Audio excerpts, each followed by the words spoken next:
Yes, tugiye gukomeza nyine inyigisho zacu kuri Python, kuri web application dukoresheje Python. Turagerageza nyine kuzishyira mu Kinyarwanda ku buryo bushoboka. So nyine twakoranye inyigisho z'ubushize, twatangiye nyine ku introduction cyangwa se intangiriro kuri gukora ama web application ukoresheje Python, ukoresheje library yitwa Django. So twari kuri video bishize twabonye uko wakora project, gutangira project. Twabonye icyo project icyari cyo. So hariya twakoze project yitwa kubika umuziki. Okay, twabonye ko kubika umuziki yuvuze project abari folder cyangwa se ibyo bita directory muri iki. So hariya iyo ukoze kubika umuziki ibifite mimbere ikrea izindi folder yitwa kubika umuziki byitiranwa nyine.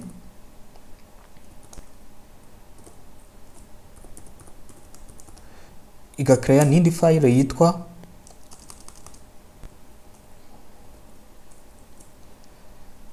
manage.py.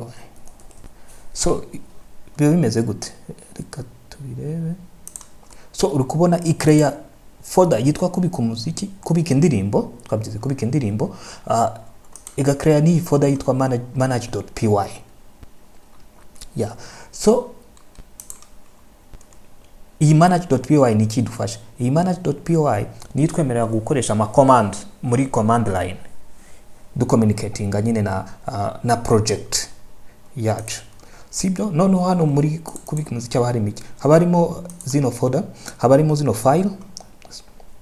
Iyi settings ni yitwemerera guhindura ama configuration ya project, ni yitwemerera kubwira project ama application iyo project nyine irimo. So iyi nizo bita route cyangwa the path.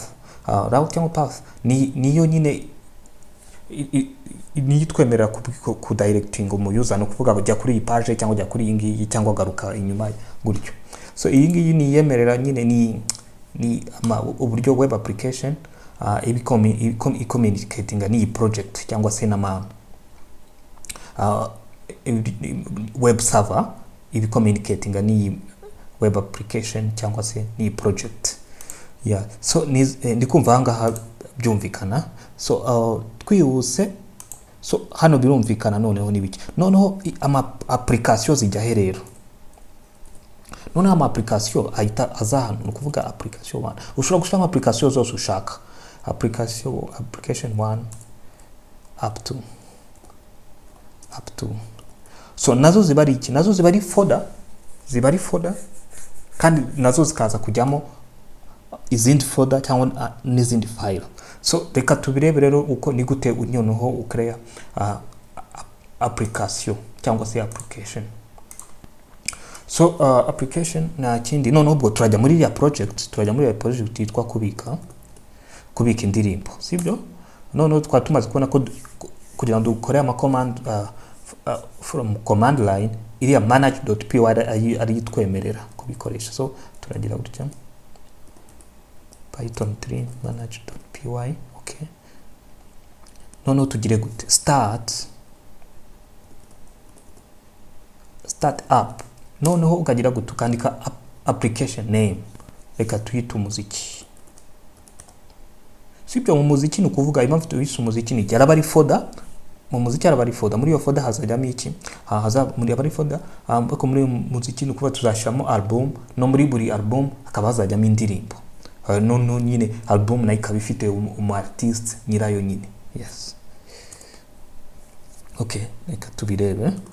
Yes, uri kubona ko nyine yayise create inuza yitwa umuziki folder yitwa umuziki. Reka tubirebere hano. Uri kubona ko yayise create folder yitwa umuziki. So ngiye mu muziki noneho haba harimo iki?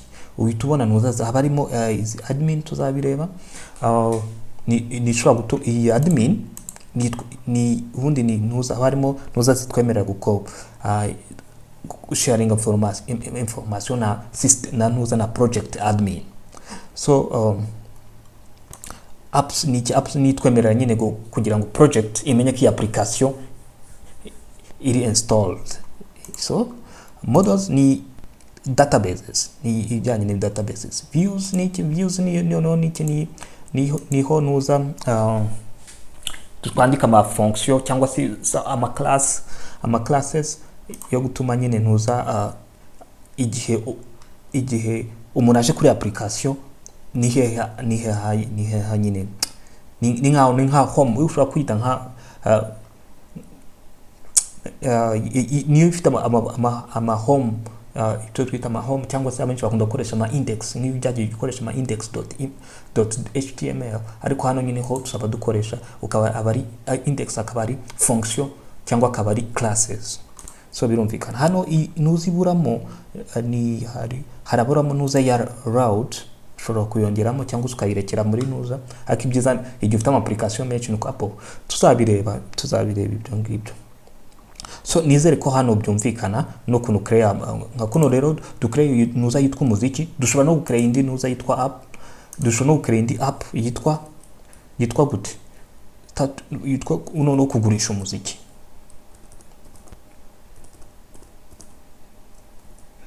kugurisha ira twayise umuziki uzuga kugurisha indirimbo, hapana kugurisha umuziki. So hano biba bimeze gute? So urukubona ko yahise create indi nuza folder yitwa kugurisha indirimbo.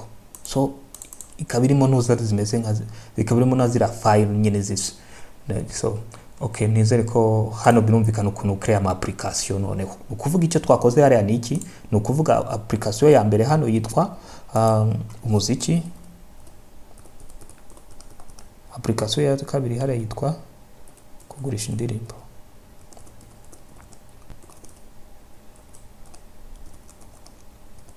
So bino byose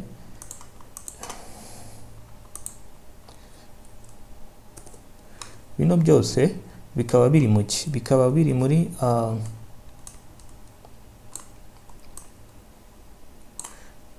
project imwe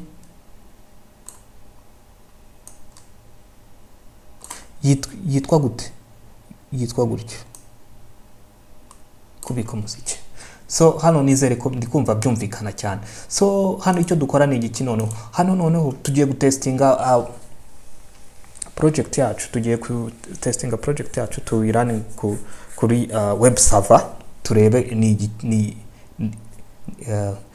hano icyo dukora ni iki, Python manage.py no wandika iki, run server.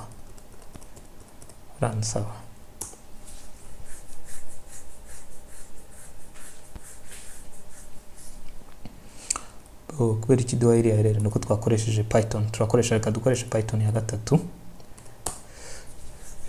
So ariko tubwira iki, so uri kubona nuzi isi duha hano December Django version, starting development, hano niho hingwe running kuri iyi port, ariko iyi port irivuga ko PC, so kuvuga iyi port, that port is already in use, iriya port iri gukoreshwa kuko iri muri iri gukoresha twabonye iyi web app turi gutanga urugero. So uri kubona ko iyi web app iri gukoresha iriya port. So reka twebwe dushireho noneho twongereho rimwe gusa, dufungure ku yindi port, sibyo? So ha gufungura kuri default port which is 8,000 tushire ku 8,001. So uri kubona noneho ko yemeye. So none ka tuyifungure muri browser turebe ko bimeze. Okay, uri kubona ko yafungutse. So ku 8,001 hano biraboneka, sibyo? So ni gutya ifungutse, so nikubwira ko nuza yabaye installed successful, congratulations.